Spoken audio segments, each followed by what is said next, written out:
Hi everyone, it's Alice, and today we are gonna do some horror book recommendations, but for scaredy cats, because I am very easily frightened, and I'm sure some of you are too. Now, some people love horror, like all kinds of horror, and they can read it and watch it and they're fine. I don't relate to those people at all, and I don't really know what it is, but I just get really scared. Like, I haven't seen a horror movie in many years because they just freak me out so much.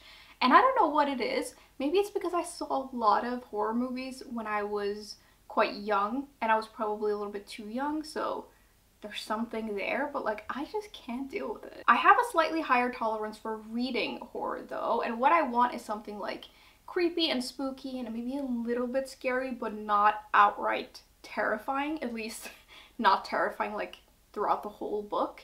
And I have read some of those and I've gathered them up and I wanted to share them with you because I'm sure I'm not alone in wanting to read horror, but like not too much. Now, I've bunched these together in different categories. So we have some mysteries, some graphic novels, some weird horror, and quite a lot of classics.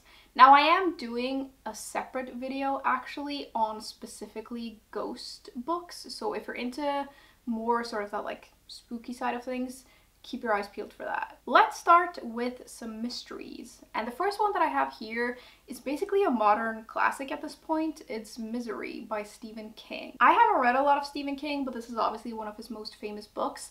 And it tells the story of this famous author who gets in a car accident. And he is saved by this woman who proclaims to be his biggest fan. And she takes him in to sort of like help him get back on his feet, but she's very upset that he's just killed off her favorite character in his newest book. So she is not gonna let him go until he fixes his mistake. This is a really thrilling read, and when I read it, I hadn't watched the movie, and I still haven't actually. I know everyone says it's great, but I'm a little scared of it, so I haven't seen it yet. But the book was really good. It's very thrilling and exciting, and it focuses a lot on the characters, which I really like. It is kind of like a crazy story, and it does get crazier and darker the further into it we get, and it really comes to a head at like the end.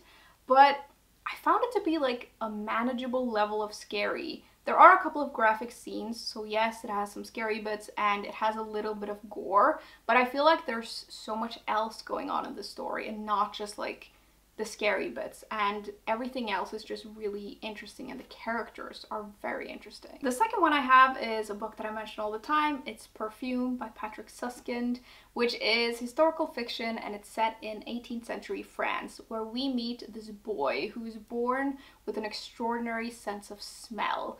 And he grows up, and this like gift that he has really informs the way that he grows up, I guess. And eventually he becomes the apprentice of this perfumer, and he becomes obsessed with trying to capture all of these different scents, and eventually it sort of gets a little bit crazy and he starts wanting to capture the scents of all kinds of things, like virgins. I always describe this book by saying that it's disgusting, but that I mean that in the best possible way, and I feel like that's a great way to sum it up.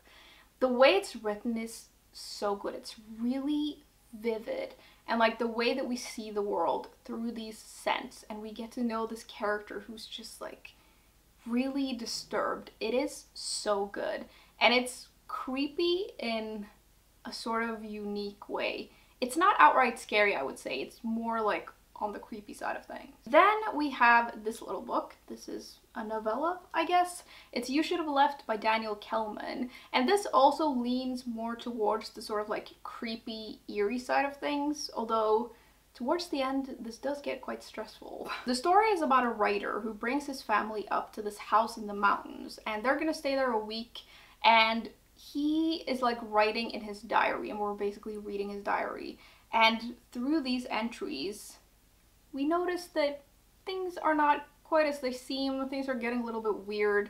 There's something weird about the house, and the writer of the diary is like maybe starting to lose it a little bit. Is he awake? Is he dreaming? Who knows? And it gets quite like trippy, and again, more creepy than scary, but definitely very trippy. Back with a little bit of gore, I guess, we have The Southern Book Club's Guide to Slaying Vampires by Grady Hendrix. And this one does have some like quite intense horror scenes, and I do know that some people have stopped reading it because of it, so just be aware of that. But this was like a manageable level of scary for me because those like really gory scenes, there's not that many of them. It's a little bit too much for some people, but like I could deal with it. But I don't think I would have liked this as much if there were a lot of more of those kinds of scenes. Anyways, this is a supernatural thriller set in the 90s in the suburbs, and we meet this book club who they basically end up having to protect their community from this very enticing vampire that moves into the neighborhood. And I really liked this, like I enjoyed it. I found it quite entertaining. I really like the atmosphere of it, and I really like the 90s like suburbia vibe that it has. There are a couple of scenes, especially one in here that I'm pretty sure came quite early in the book, that is still stuck with me. And I think that point, like some people, if they can't deal with a lot of horror, it loses them at that point. And it was quite like freaky because I still think about it every now and then, and I have this like image in my head of what it looked like, and it was quite like dark and scary and in the middle of the night, and you're not quite sure what's going on. So yeah, this does have some scenes to it, but I got on with it fine, and I did quite enjoy this book. So this is like an okay level of horror for me, but I can imagine that it might be a little bit too much for some people. The next category is graphic novels / illustrated, and here I have these two books, both of which are really good. The first one that I have is like my go-to recommendation for spooky season. It's Through the Woods by Emily Carroll, and this contains 5 chilling and creepy stories, and they're all beautifully illustrated. Like the illustrations are really what makes this book. The color palette is mostly like blacks and blues and grays and whites and quite a lot of red, and you can imagine what the red is.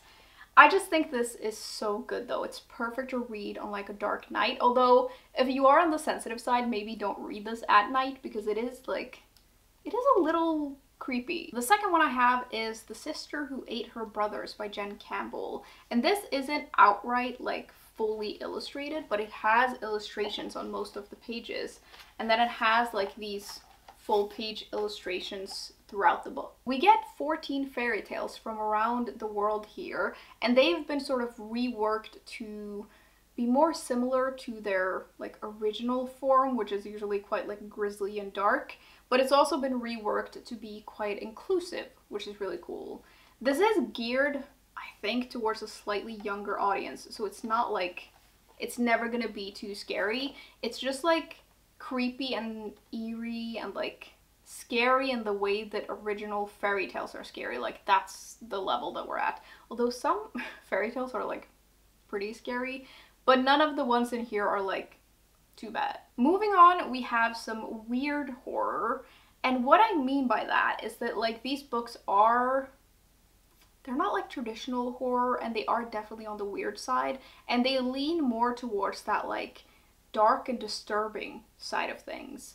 I will say though, these books are not for everyone. I feel like they're for a very particular kind of reader, but I do think they can be great if you don't like outright horror and you just want something a little bit like, I don't know, a little weirder, I guess. These aren't books that I generally recommend that easily because I feel like they're for a very specific type of reader, and if you're not that kind of reader, you are really not gonna like these books. But if you are, these are great. First, we have Earthlings by Sayaka Murata, and this is really difficult to sum up, but it's basically about this girl who grows up, and she always feels really different from everyone else, and she has this stuffed animal that she genuinely believes is this like alien from another world, and she grows up spending most of her days fantasizing, and then something weird happens with her cousin that like changes everything. We then meet her as an adult, and she's basically just spending her days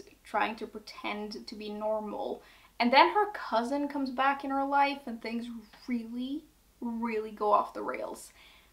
there's no way to really explain this book. And when I started reading it, I was not prepared at all for where it was going. And it ends up like in a really dark, twisted place. And it's like, I think the best way to describe this book is that it's like a weird and strange and dark and kind of sad coming of age story. I totally see how this might not be for everyone, and like, you have to be okay with reading about certain things in here because it really takes some turns, especially towards the end.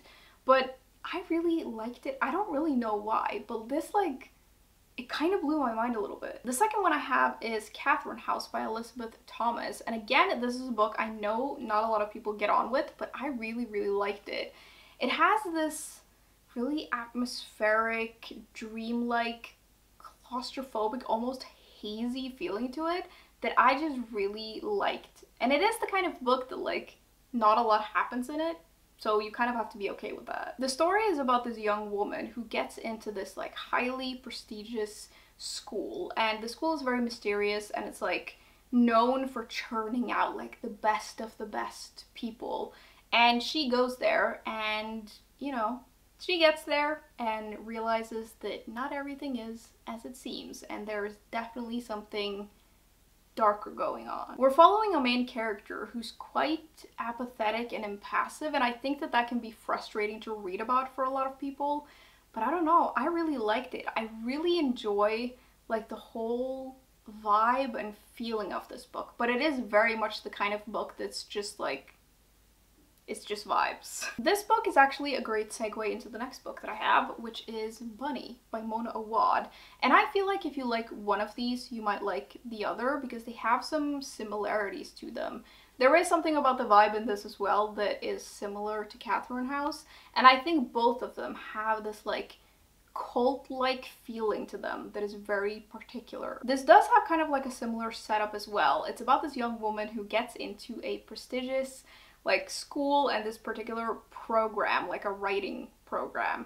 And in this class, there are these other girls. There are 3 other girls who are all rich and super close, and they all call each other Bunny, and it's like really weird. And the main character hates them until she's invited to one of their events, and she goes, and like, into the weirdness we go. Again, it's hard to describe this book. It does feel very dreamlike, and I think a way to sort of figure out if this is the book for you is that, like, if you're not okay with things not making total sense, you're not gonna like this. Like, it's not for you.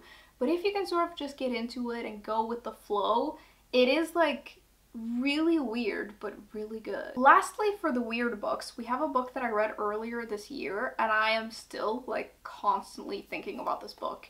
It's Boy Parts by Eliza Clarke. And this follows this photographer who obsessively takes these explicit photos of like random guys that she finds on the street. And because of this, she gets this exhibition in a London gallery, and that's great news, but it sort of triggers this destructive like spiral, and that's going on. And then she has this obsessive best friend who's like kind of in love with her, but she also has this other thing going on. And then our main character meets this guy at the local supermarket, and she becomes obsessed with him, and it's honestly, it's just a mess. The thing with this is that I feel like I both like and dislike this book pretty strongly. And I can't quite make up my mind, but it really like burrowed its way into my brain, and I can't stop thinking about it. It does have some graphic scenes to it, it has different kinds of violence in it, but it's interesting, and there are explicit parts, and we're following this main character who is like really unlikable, but sometimes you sympathize with her, and it's just super, super twisted, but really interesting, I think. Then we have a bunch of classics, which I feel like are perfect to read when you want horror, but something that isn't too scary, but is still really good. There are a lot of classics that I could recommend for you, but I've picked out my favorites, and some of these are also quite short if you just want like a quick read. The first one that we have is The Dumb House by John Burnside. And this is about this man who creates an experiment based on the Persian myth of the dumb house, which was like a house where they kept children and never exposed them to any language. And he uses this to create his own experiment, and it really is something else. This is kind of like a character study of a really disturbed individual, and the further into the book you get, the more insane you realize things really are.